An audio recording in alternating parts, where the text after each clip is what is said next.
हरिवंश राय बच्चन जी द्वारा रचित यह गीत आत्म परिचय। इस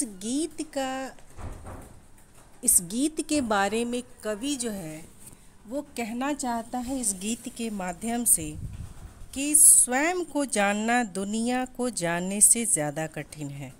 समाज से व्यक्ति का नाता अच्छा बुरा खट्टा मीठा तो होता ही है। संसार से पूरी तरह निरपेक्ष रहना संभव नहीं है। समाज चाहे अच्छा हो या बुरा, हमारे स्वभाव के अनुकूल हो या विपरीत हो, हम पूरी तरह से उससे कटकर नहीं रह सकते, क्योंकि मनुष्य का अस्तित्व जो है वो समाज से ही है। एक सामाजिक प्राणी होने के नाते समाज के बिना उसका कोई अस्तित्व नहीं है। उसकी अपनी अस्मिता, अपनी पहचान का उत्स, उसका परिवेश ही उसकी दुनिया है। कवि अपना परिचय देते हुए लगातार दुनिया से अपने दुविधात्मक और द्वंद्वात्मक संबंधों का मर्म उद्घाटित करता चलता है।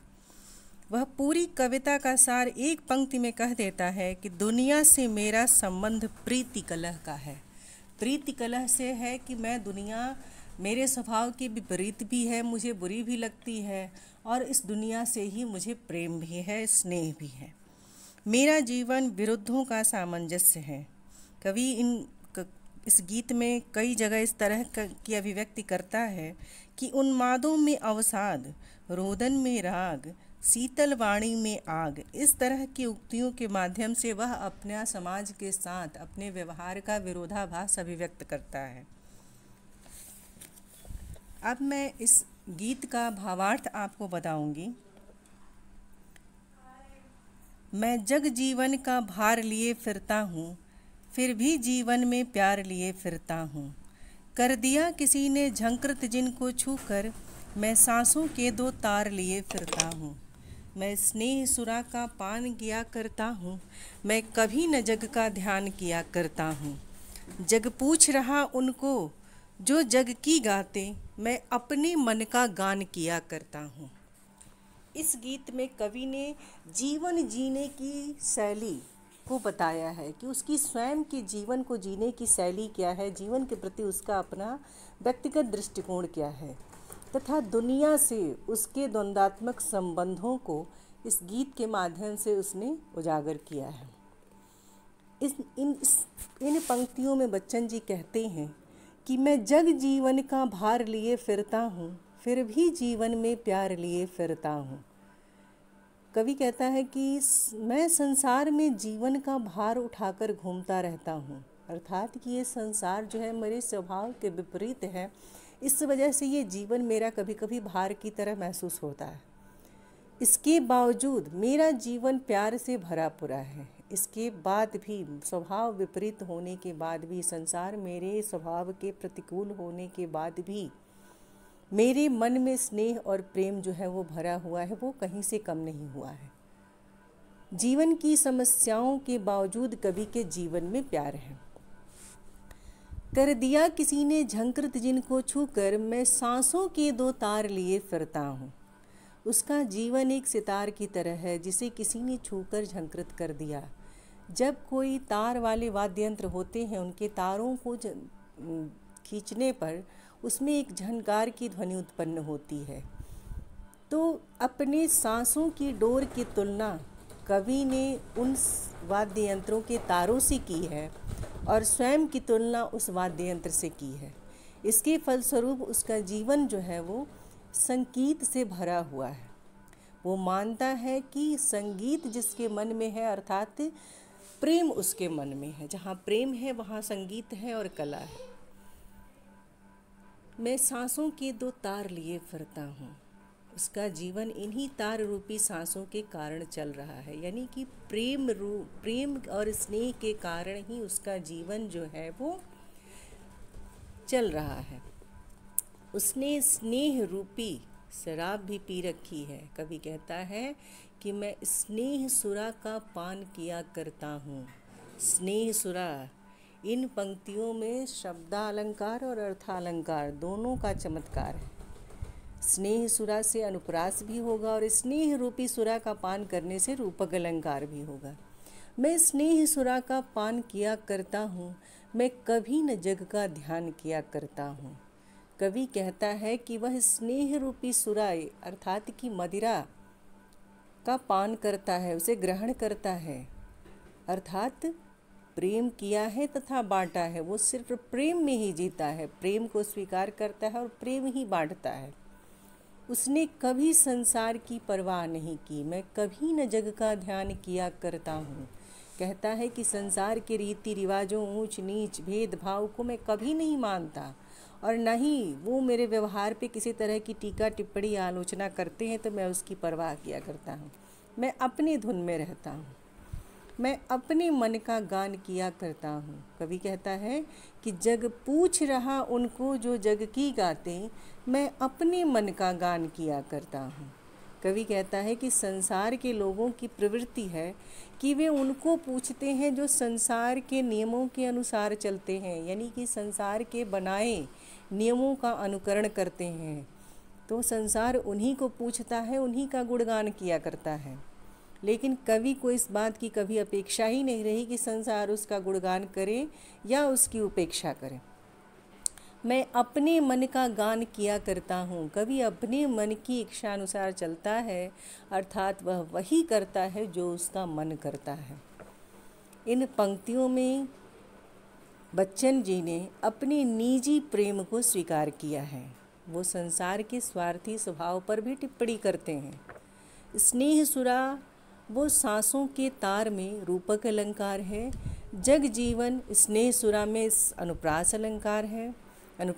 मैंने आपको पहले भी बताया था कि स्नेह सुरा के शब्दों और अर्थों दोनों में चमत्कार है, इसलिए यहाँ अनुप्रास और रूपक दोनों ही अलंकार होंगे। खड़ी बोली का प्रयोग है, सीधी सरल हिंदी भाषा का प्रयोग किया है बच्चन जी ने अपनी रचनाओं में।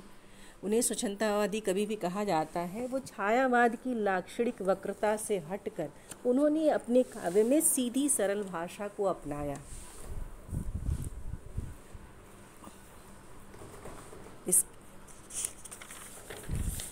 इसके साथ ही आगे की पंक्तियां हैं। मैं निज उर के उद्गार लिए फिरता हूँ, मैं निज उर के उपहार लिए फिरता हूँ। है यह अपूर्ण संसार न मुझको भाता, मैं स्वप्नों का संसार लिए फिरता हूँ।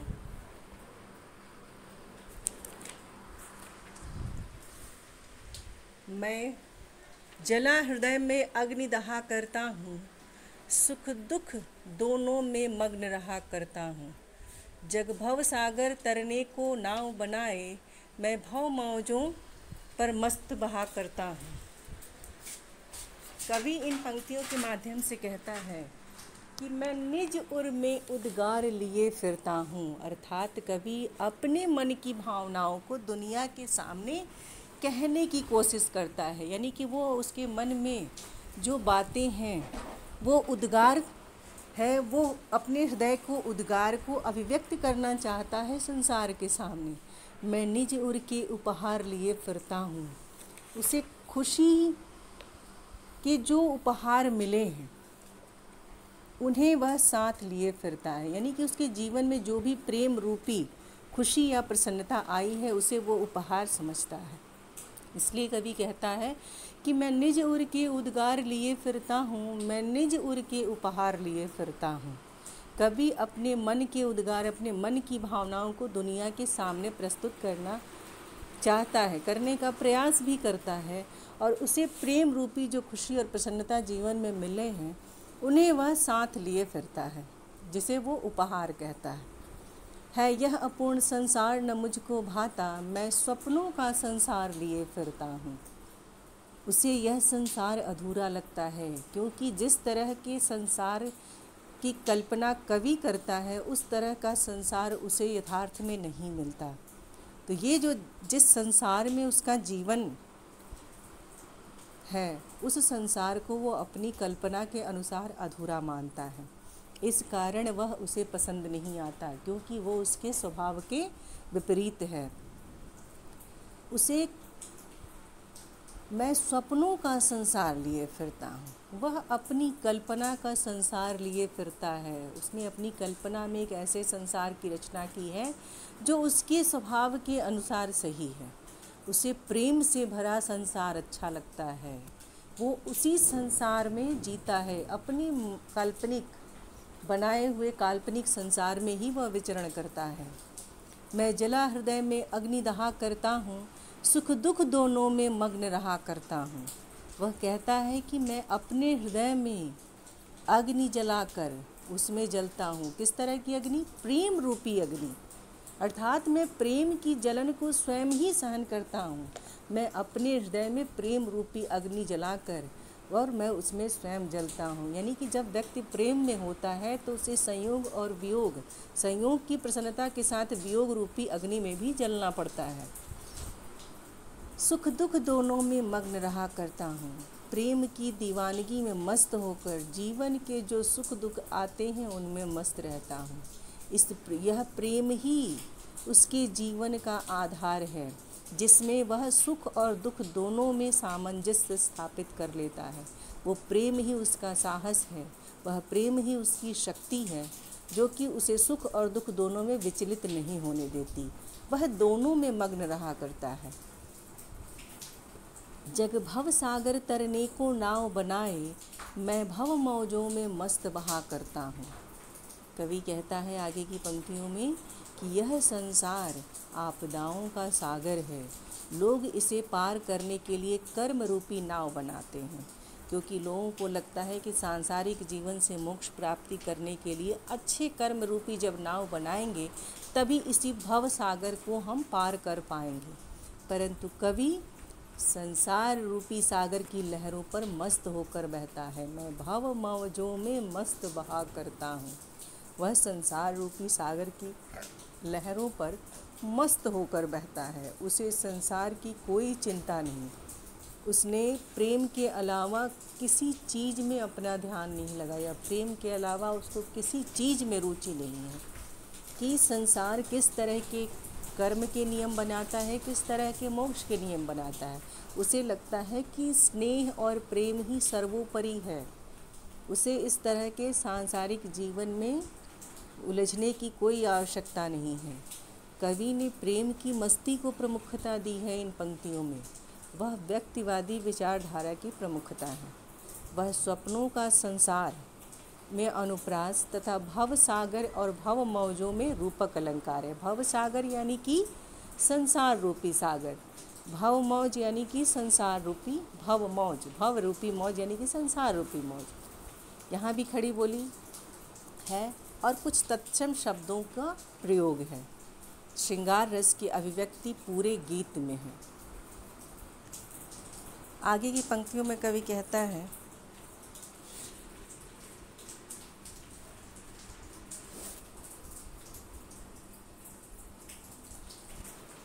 मैं यौवन का उन्माद लिए फिरता हूँ, उन्मादों में अवसाद लिए फिरता हूँ। जो मुझको बाहर हंसा रुलाती भीतर, मैं हाय किसी की याद लिए फिरता हूँ। कर यत्न मिटे सब सत्य किसी ने जाना, नादान वही है हाय जहाँ पर दाना। फिर मूढ़ न क्या जग जो इस पद पर भी सीखे, मैं सीख रहा हूँ सीखा ज्ञान भुलाना। मैं यौवन, कवि यौवन में उन्माद की बात कहते हुए कहता है कि उसके मन पर युवावस्था का पागलपन सवार है। वह उसकी मस्ती में घूमता रहता है। इस दीवानेपन के कारण उसे अनेक दुख भी मिले तो वह उन दुखों को उठाए हुए घूमता है। यानी कि उन्मादों में अवसाद लिए फिरता हूँ। मेरा जीवन उन्माद से भरा हुआ है, लेकिन कहीं न कहीं मेरे हृदय के कोने में एक दुख भी है, अवसाद भी है, जो अपनी प्रेयसी से बिछड़ने के बाद, वियोग के बाद जिस तरह का अवसाद मेरे मन में उत्पन्न हुआ है, वो मेरे उन्माद से भरे हुए जीवन में कहीं न कहीं मुझे व्यथित करता है। कवि आगे कहता है कि जो मुझको बाहर हंसा रुलाती भीतर, मैं हाय किसी की याद लिए फिरता हूँ। जो मुझको हंसा रुलाती भीतर, कवि कहता है कि उस प्रेयसी की याद जो है वो मेरे मन को प्रसन्न कर देती है, और उस याद के साथ ही जब मुझे उसके वियोग की बात आती है तब मेरा मन जो है वो अंदर से रो उठता है। कवि को जब अपनी प्रेयसी की याद आती है तो वह बाहर से हंसा देती है, यानी उसका मन जो है उसकी यादों से प्रसन्न हो जाता है। परंतु उसी क्षण जब उसके वियोग का ध्यान आता है तो उसका मन जो है वो रो देता है, अर्थात याद आने पर कवि का मन जो है वो व्याकुल हो जाता है, व्यथित हो जाता है। मैं हाय किसी की याद लिए फिरता हूँ। कवि कहता है कि मैं उसकी यादों के कारण व्यथित हो जाता हूँ, दुखी हो जाता हूँ। तो मैं भले ही बाहर से हंसता हूँ, लेकिन उसकी वियोग की बात कहीं न कहीं मुझे भीतर से रुला देती है, और मैं उसकी यादों को लिए हुए फिरता हूँ, यानी कि मैं उसके यादों के सहारे ही जीवित हूँ। उसके सुख और दुख दोनों मुझे व्यथित करते हैं। जहाँ उसकी यादें मुझे प्रसन्न कर देती हैं, वहीं उसके वियोग का ध्यान आते ही मेरा मन जो है वो व्यथित हो जाता है, और इस तरह की यादें लिए हुए मैं अपना जीवन यापन कर रहा हूँ। कर यत्न मिटे सब सत्य किसी ने जाना, नादान वही है हाय जहाँ पर दाना। कवि कहता है कि इस संसार में लोगों ने जीवन के सत्य को जानने की कोशिश की, परंतु कोई भी सत्य नहीं जान पाया। कर यत्न मिटे सब सत्य किसी ने जाना। जीवन को जानने के लिए लोगों ने, संसार को जानने के लिए बहुत सारे यत्न किए, बहुत सारे प्रयत्न किए, लेकिन कोई भी उसके सत्य को जान नहीं पाया। नादान वही है हाय जहाँ पर दाना। इस कारण हर व्यक्ति नादानी करता दिखाई देता है। ये मूर्ख, ये नादान भी वही होते हैं जहाँ समझदार एवं चतुर होते हैं। या इस पंक्ति का एक अर्थ यह भी अभिव्यक्त होता है कि जहाँ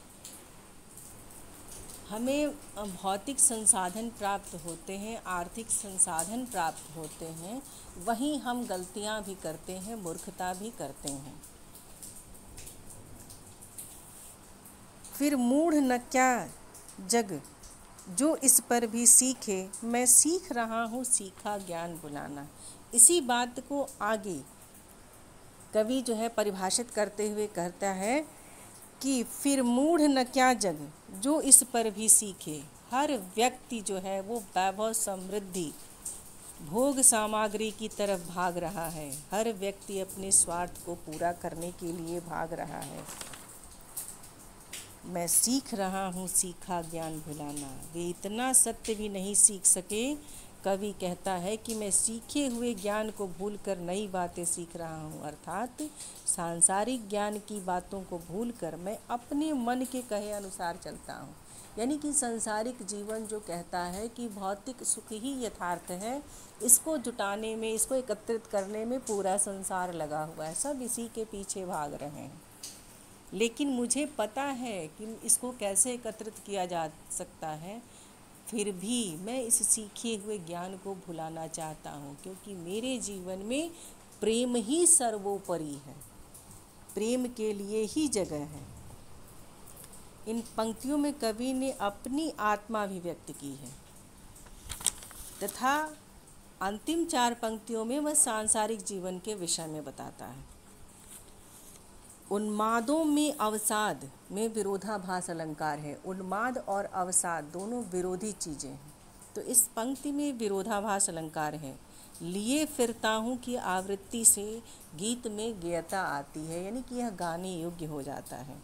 कर यत्न मिटे सब सत्य किसी ने जाना, पंक्ति में अनुप्रास अलंकार है। मैं और जग और कहाँ का नाता, मैं बना बना कितने जग रोज़ मिटाता। जग जिस पृथ्वी पर जोड़ा करता वैभव, मैं प्रतिपग से उस पृथ्वी को ठुकराता। मैं निज रोदन में राग लिए फिरता हूँ, शीतल वाणी में आग लिए फिरता हूँ। हो जिस पर भूपों के प्रासाद निछावर, मैं वह खंडहर का भाग लिए फिरता हूँ। कवि कहता है कि मैं और जग और, है ना। मुझ में और संसार में, दोनों में कोई संबंध नहीं है। संसार के साथ मेरा टकराव चल रहा है, मैं और संसार और। यहाँ और शब्द से भाषा जो है वो गीत जो है वो बहुत प्रभावात्मक हो गई है, बहुत प्रभावोत्पादक हो गई है कि कवि कहता है कि मैं और, यानी कि मैं अलग हूँ और संसार और संसार मेरे स्वभाव से अलग है। यहाँ बीच का और जो है वो योजक का काम करता है, दोनों और को जोड़ने का काम करता है। कवि अपनी कल्पना के अनुसार संसार का निर्माण करता है। कवि कहता है, मैं बना बना कितने जग रोज मिटाता, जग जिस पृथ्वी पर जोड़ा करता वैभव, मैं प्रतिपग से उस पृथ्वी को ठुकराता। कवि कहता है कि मैं अपनी कल्पना के अनुसार रोज़ नए संसार का निर्माण करता हूँ कि संसार को ऐसा होना चाहिए, संसार वैसा होना चाहिए, फिर उसे मिटा देता हूँ। मैं जिस संसार का अपनी कल्पना के आधार पर निर्माण करता हूँ उसमें फिर कुछ कमियाँ आ जाती हैं तो मैं उसे मिटा फिर नए संसार का निर्माण करता हूँ। ये सब मेरी कल्पनाओं के आधार पे संभव है और यही मेरी कल्पना जो है वो मेरी काव्य में उसकी अभिव्यक्ति है। यह संसार इस धरती पर सुख के साधन एकत्रित करता है, जग जिस पृथ्वी पर जोड़ा करता वैभव, मैं प्रतिपग से उस पृथ्वी को ठुकराता। यह संसार इस धरती पर सुख के साधन एकत्रित करता है, यानी कि भौतिक चीज़ों को सुख का साधन मान उसे एकत्रित करने में, वैभव को इकट्ठा करने में लगा हुआ है। परंतु कवि हर कदम पर धरती को ठुकराता है, यानी कि ऐसी भौतिक सुख संपदाओं को वो ठुकराता है। इस वैभव को वो अपना जीवन का सत्य नहीं समझता, अर्थात वह जिस संसार में रह रहा है उसी के प्रतिकूल आचार विचार रखता है।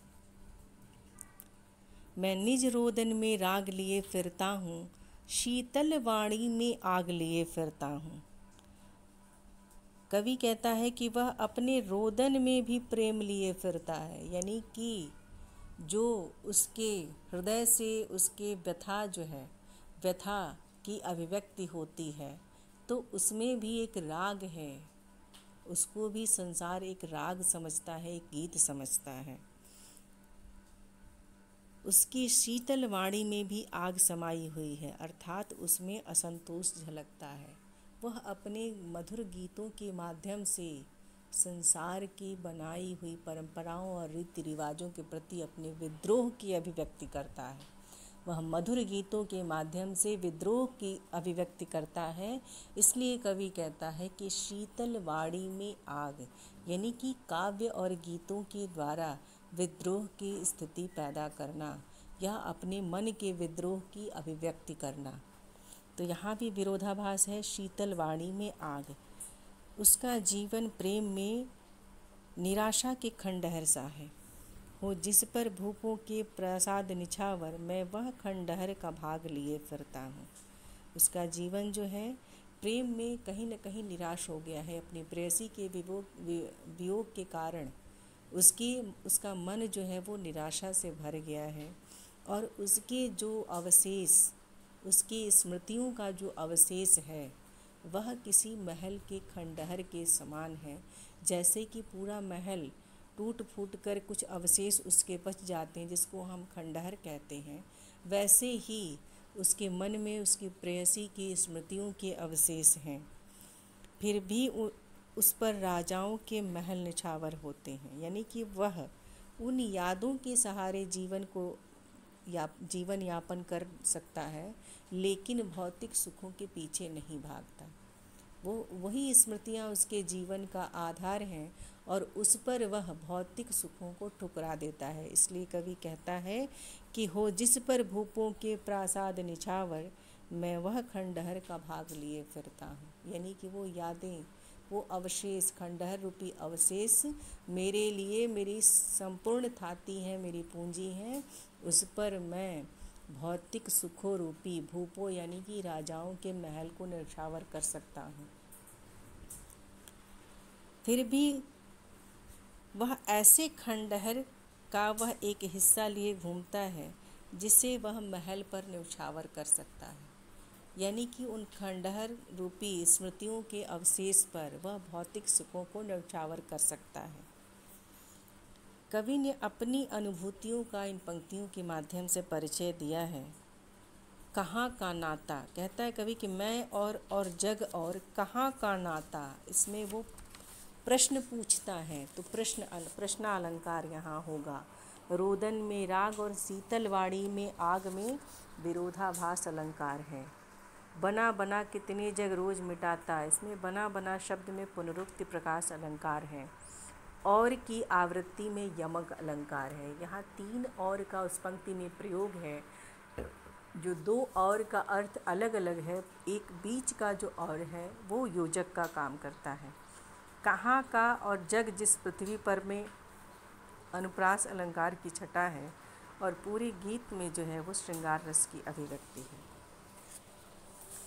आगे की पंक्तियों में कवि कहता है, मैं रोया इसको तुम कहते हो गाना, मैं फूट पड़ा तुम कहते छंद बनाना। क्यों कवि कहकर संसार मुझे अपनाए, मैं दुनिया का हूँ एक नया दीवाना। मैं दीवानों का वेश लिए फिरता हूँ, मैं मादकता निःशेष लिए फिरता हूँ। जिसको सुनकर जग झूम झुके लहराए, मैं मस्ती का संदेश लिए फिरता हूँ। इन पंक्तियों में कवि जीवन को जीने की अपनी शैली बताता है कि किस मस्ती में वह अपना जीवन यापन करता है। साथ ही दुनिया से अपने द्वंद्वात्मक संबंधों को भी उजागर करता है। कवि कहता है कि मैं रोया इसको तुम कहते हो गाना, कि मैं प्रेम की पीड़ा के कारण मेरा मन जो है वो रो देता है, अर्थात मेरे हृदय की व्यथा शब्द के रूप में प्रकट होती है। यानी कि मेरा जो काव्य है वो मेरे मन की व्यथा है, जो शब्दों से बंधकर एक गीत के रूप में, कविता के रूप में अभिव्यक्त होती है। उसके रोने इस प्रकार उसके रोने को संसार जो है वो गाना मान बैठता है। संसार उसकी रचना, उसके गीत और कविता को कविता मान बैठता है। उसे ये नहीं समझ में आता कि कवि जो है वो अपनी मन की व्यथा को अभिव्यक्त कर रहा है, वह गीत या कविता की रचना नहीं कर रहा है। वो शब्द है जो उसकी व्यथा के कारण अभिव्यक्त हो रहे हैं और वो शब्द एक गीत और कविता का रूप ले लेते हैं। इसीलिए कवि कहता है कि मैं रोया इसको तुम कहते हो गाना, यानी कि मेरे दुखों की अभिव्यक्ति जो शब्दों के माध्यम से होती है, तुम उसे गीत और कविता समझ बैठते हो। मैं फूट पड़ा तुम कहते छंद बनाना, और जब मेरी वेदना, मेरी व्यथा अधिक हो जाती है तो वह दुख को शब्दों के माध्यम से व्यक्त करता है। संसार इस प्रक्रिया को समझता है कि कवि छंद बना रहा है, कविता काव्य रचना कर रहा है, कवि काव्य रचना कर रहा है। कवि आगे प्रश्न करता है, क्यों कवि कहकर संसार मुझे अपनाए, मैं दुनिया का हूँ एक नया दीवाना। कवि संसार से इस बात का प्रश्न करता है कि यह संसार मुझे कवि के रूप में अपनाने के लिए तैयार क्यों है। ये तो मेरी दीवानगी है, ये तो मेरे मन का प्रेम है, उसका संयोग और वियोग की अभिव्यक्ति है। तो उस प्रेम में मैं दीवाना हूँ और उसकी व्यथा की, मैं दुखों की मैं अभिव्यक्ति शब्दों के माध्यम से हो जाती है। तो ये संसार जो है मुझे कविता रचने वाला कवि समझ बैठता है। और कवि इसके लिए संसार से प्रश्न करता है कि उसे क्यों कवि समझा जाता है। वो तो एक दीवाना है जो किसी के प्रेम में पड़कर इस तरह के व्यथित मन से अपने मन की व्यथा की अभिव्यक्ति शब्दों के माध्यम से करता है। मैं दीवानों का वेश लिए फिरता हूँ, मैं मादकता निःशेष लिए फिरता हूँ। वह दीवानों का रूप धारण करके संसार में घूमता रहता है। जैसे दीवानों के मन में संसार के प्रति वैराग्य उत्पन्न हो जाता है, वो संसारिक जीवन से विमुख हो जाते हैं, वैसे ही कवि भी इस संसार से विमुख हो, उसके मन में एक वैराग्य की स्थिति है, वैराग्य उत्पन्न हो चुका है संसार के प्रति। वह सिर्फ अपनी यादों में, अपनी स्मृतियों में खोया हुआ दीवानों की तरह घूमता है कि जो हर स्थिति में मस्त रहता है। कहता है कवि कि समाज उसे दीवाना क्यों नहीं स्वीकार करता, वह तो दीवानों के रूप में ही घूमता है। उसके जीवन में जो मस्ती शेष रह गई है उसे लिए वह घूमता रहता है। इस मस्ती को सुनकर सारा संसार, कवि कह रहा है कि जिसको सुनकर जग झूम झुके लहराए, मैं मस्ती का संदेश लिए फिरता हूँ। कवि कहता है कि इस मस्ती को सुनकर सारा संसार झूम उठता है। यानी कि जब मैं अपनी यादों में, अपने प्रेम में खोया, मस्ती की धुन में, जिस तरह की अभिव्यक्ति मेरे मन की होती है, मेरे मन से जिस तरह की अभिव्यक्ति होती है, वो शब्दों में बंधकर गीत का रूप धारण कर लेती है, जिसे सुनकर यह संसार जो है वो झूम उठता है। कवि के गीतों की मस्ती सुनकर लोग प्रेम में झुक जाते हैं तथा आनंद से झूमने लगते हैं। मैं मस्ती का संदेश लिए फिरता हूँ। कवि कहता है कि मैं मस्ती के संदेश को लेकर संसार में घूमता हूँ, जिसे लोग गीत समझने की भूल कर बैठते हैं। इन पंक्तियों में कवि जो है वो कहता है कि मस्ती उसके गीतों से फूट पड़ती है। कवि कहकर तथा झूम झुके में अनुप्रास अलंकार है। मैं शैली के प्रयोग से कवि ने अपनी बात कही है, यानी कि अपनी व्यक्तिगत भावों की अभिव्यक्ति की है। श्रृंगार रस की अभिव्यक्ति है। लिए फिरता हूँ की आवृत्ति से गेयता आ गई है, जिस कारण इसको गीत कहा गया है। आगे की